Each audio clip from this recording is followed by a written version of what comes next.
नमस्कार प्रिय छात्रछात्रीरा जेडी पाठशालाते तुम्हादेर जानाई स्वागतम। आमी आज এই ভিডিওতে তোমাদের জন্য প্রিয় ছাত্রছাত্রীরা লিঙ্গ কি, লিঙ্গ কত প্রকার ও কী তা নিয়ে আলোচনা করব প্রিয় ছাত্রছাত্রীরা। তাহলে ভিডিওটিকে দেখতে থাকো, ভিডিওটিকে স্কিপ করবে না। ভিডিওটিকে স্কিপ করলে হয়তো কিছু গুরুত্বপূর্ণ পয়েন্ট মিস করতে পারে যা ভবিষ্যতে কাজে লাগতে পারে। লিঙ্গ কি, লিঙ্গ কত প্রকার ও কী এবং প্রত্যেক প্রকার লিঙ্গ সম্পর্কে পুঙ্খানুপুঙ্খভাবে আলোচনা করব। শুধু ক্লাস 5 থেকে শুরু করে বা ক্লাস 4 থেকে শুরু করে একদম হায়ার সেকেন্ডারি পর্যন্ত 12 পর্যন্ত এগুলো লিঙ্গ মানে ক্লাস পরীক্ষা হোক বা বোর্ড পরীক্ষা হোক, প্রায় পরীক্ষাতেই লিঙ্গ পরিবর্তন আসে। ঠিক আছে, লিঙ্গ কত প্রকার ও কী এবং প্রত্যেক প্রকার লিঙ্গ সম্পর্কে আলোচনা তো করবই, এবং পুংলিঙ্গ থেকে কিভাবে মানে স্ত্রীলিঙ্গে পরিবর্তন করতে হয় তার কয়েকটি নিয়মনীতি রয়েছে। তো আমি এই ভিডিওতে মানে নিয়মনীতি সম্পর্কেও কভার করব। তাহলে চলো ভিডিওটিকে শুরু করি। প্রচ্ছদটা এখানে কি বলা হলো লক্ষ্য করো। এখানে কি বলা হলো, জেদ চিহ্ন দ্বারা কোন শব্দের পুরুষ ও স্ত্রী উভয় এবং কোনো অচেতন পদার্থকে বোঝায় তাকে কি বলে, তাকে লিঙ্গ বলে। ঠিক আছে, কি বলা হলো, যে চিহ্ন দ্বারা কোন শব্দের পুরুষ স্ত্রী এবং স্ত্রী ও পুরুষ উভয়কেই বোঝায় এবং কোনো অচেতন পদার্থকে বোঝায় তখন তাকে মানে লিঙ্গ বলে। ঠিক আছে, মানে যে শব্দের দ্বারা আমরা বুঝতে পারি যে এটি পুরুষ স্ত্রী বা স্ত্রী পুরুষ উভয় বা কোনো অচেতন বস্তুকে যখন আমরা বুঝি কোনো মানে শব্দের সাহায্যে, তখন তাকে বলে কি, লিঙ্গ। তো দেখো প্রিয় ছাত্রছাত্রীরা, এখন যদি বলি তোমাদেরকে লিঙ্গ কত প্রকার, তো এখানে প্রিয় ছাত্রছাত্রীরা লিঙ্গ কত প্রকার ভালো করে লক্ষ্য করো। এখানে কি বলা হলো, দেখো প্রিয় ছাত্রছাত্রীরা, এখানে এই লিঙ্গ 4 প্রকার। ঠিক আছে, লিঙ্গ 4 প্রকার কী? এক নম্বর হলো পুংলিঙ্গ, ঠিক আছে, 2 নম্বর স্ত্রীলিঙ্গ, 3 নম্বর হলো ক্লীবলিঙ্গ এবং এই 4 নম্বর হলো উভয়লিঙ্গ। ঠিক আছে, তো লিঙ্গ কি আমরা প্রথমে পেলাম, লিঙ্গ কি। তো লিঙ্গ কি তোমাদের আশা করি এই ডেফিনেশনটা তোমরা যদি ভালো করে শিখো তাহলে পরীক্ষাতে তোমরা যদি একদম ডাইরেক্ট যদি লিখে দাও, তোমরা ডাইরেক্ট যদি এখান থেকে লিখে নাও, তো আশা রাখছি যত মার্ক থাকবে তত মার্কই তোমাদেরকে দিয়ে দিবে টিচারে। তো যদি বলে যে লিঙ্গ কি, তখন তো তোমরা এই ডেফিনেশনটি দিবে। এবং লিঙ্গ কত প্রকার যদি বলে, লিঙ্গ 4 প্রকার কী আমি তোমাদেরকে বললাম, পুংলিঙ্গ, স্ত্রীলিঙ্গ, ক্লীবলিঙ্গ, উভয়লিঙ্গ। এখানে আরেকবার বোঝানো হলো, দেখো প্রিয়চিত্রা, যে লিঙ্গ কত প্রকার, পুংলিঙ্গ, স্ত্রীলিঙ্গ, ক্লীবলিঙ্গ, উভয়লিঙ্গ। ঠিক আছে, তো এখন আমি প্রিয়চিত্রা মানে প্রত্যেক প্রকার লিঙ্গ সম্পর্কে আলোচনা করব। তাহলে দেখো প্রিয়চিত্রা, এখানে প্রথমে আমাদের আলোচনা করা হলো কি, এই পুংলিঙ্গ সম্পর্কে। ঠিক আছে, তো পুংলিঙ্গ কি আমরা যদি লিখি, তো পুংলিঙ্গ কি, যে চিহ্ন বা লক্ষণের সাহায্যে, ঠিক আছে, যে চিহ্ন বা লক্ষণের সাহায্যে আমরা কী করি, পুরুষ জাতীয় প্রাণী বোঝায় তাকে পুংলিঙ্গ বলে।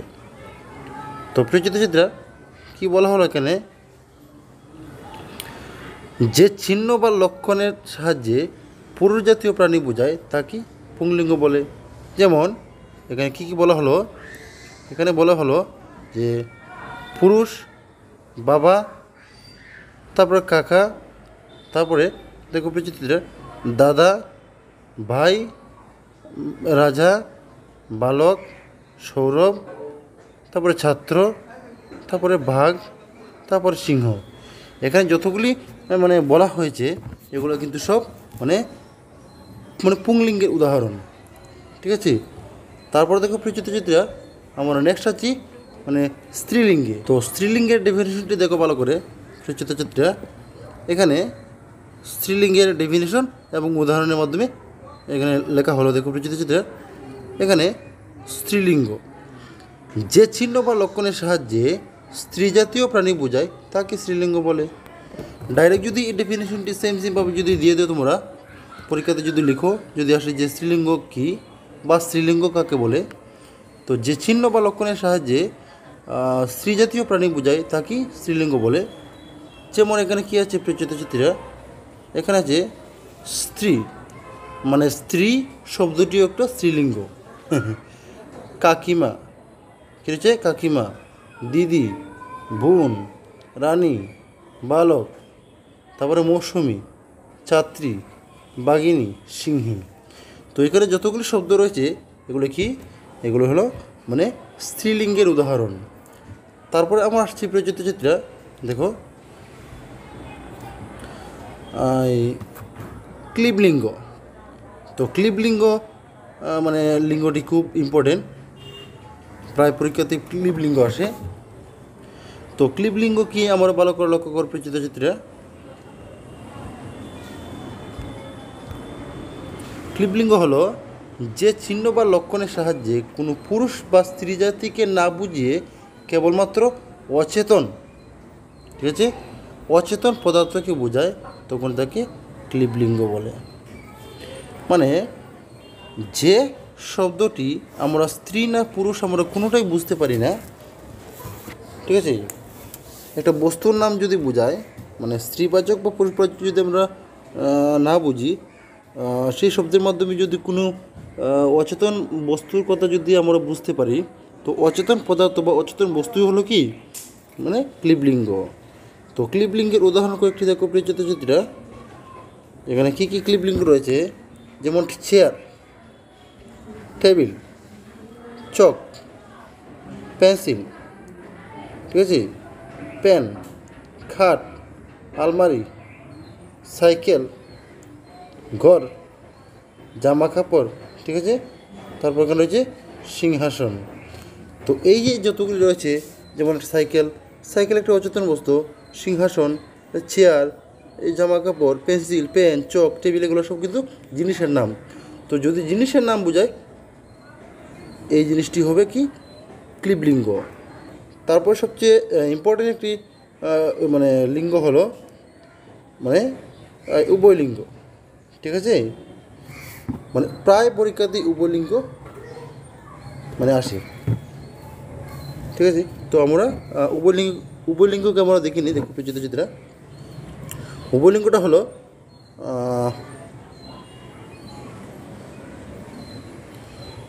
যে চিহ্ন বা লক্ষণের সাহায্যে পুরুষ ও স্ত্রী উভয় প্রাণীকে বোঝায় তাকে উভয়লিঙ্গ বলে। তো যে চিহ্ন বা লক্ষণের সাহায্যে আমরা মানে পুরুষ ও স্ত্রী উভয় প্রাণীকে বোঝায় সেই লিঙ্গ হলো কি উভয়লিঙ্গ। যেমন এখানে কী কী রয়েছে ছাত্রছাত্রীরা, শিশু। তো যদি তোমাকে শিশু বলে, মানে শিশু শব্দটি এটা মানে মেয়েও হতে পারে ছেলেও হতে পারে, ঠিক আছে। তো শিশু বললে মানে উভয়লিঙ্গই হতে পারে। তো উভয়লিঙ্গ যদি হতে মানে যদি আমাদের ধারণা হয় যে সেটা ছেলেও হতে পারে মেয়েও হতে পারে, তো এই ধরনের লিঙ্গ হলো উভয়লিঙ্গ। তারপর হচ্ছে সন্তান, তারপর হচ্ছে বন্ধু, পাখি, ব্যবসায়ী, তারপর চাকরজীবী বা চাকুরিজীবী, কারিগর, ঠিক আছে। তো প্রিয় ছাত্রছাত্রীরা, আশা করি বুঝতে পেরেছ মানে লিঙ্গ কী, লিঙ্গ কত প্রকার ও কী কী, এবং প্রত্যেক প্রকার লিঙ্গ সম্পর্কে আমি বিশদভাবে আলোচনা করলাম। তো আশা রাখছি আমি মানে যতটুকু তোমাদেরকে এখন পর্যন্ত বুঝিয়েছি, আশা রাখছি বুঝতে পেরেছ বা তোমাদের লিঙ্গ সম্পর্কে ধারণা হয়েছে। তো প্রিয় ছাত্রছাত্রীরা, ভিডিওটি অনেক লম্বা হয়ে যাবে, আমি আর লম্বা করতে চাইছি না। আমি নেক্সট ভিডিওতে যে লিঙ্গ পরিবর্তনের যে কয়েকটি নিয়ম রয়েছে তা নিয়ে আলোচনা করব, মানে পুংলিঙ্গ শব্দ থেকে কীভাবে মানে স্ত্রীলিঙ্গে পরিবর্তন করতে হয় তা নিয়ে আমি আলোচনা করব নেক্সট ভিডিওতে। মানে এই ভিডিওটি অনেক লম্বা হয়ে যাবে, তাই আমি নেক্সট ভিডিওতে আমি নিয়ম নীতিগুলো আলোচনা করব। তো যদি ভিডিওটি ভালো লাগে থাকে তাহলে প্লিজ ভিডিওটিকে লাইক, শেয়ার অ্যান্ড কমেন্ট করো, এবং আরও এই ধরনের ভিডিও পাওয়ার জন্য, আরও এই ধরনের ব্যাকরণগত ভিডিও পাওয়ার জন্য আমাদের চ্যানেলটিকে সাবস্ক্রাইব করে রাখো। আর তোমাদের বন্ধুদের সাথে ভিডিওটিকে শেয়ার করো, যাতে তোমাদের বন্ধুরাও এই ধরনের ভিডিও পেতে পারে। তাহলে আজকের জন্য বিদায় দাও, টাটা, বাই বাই।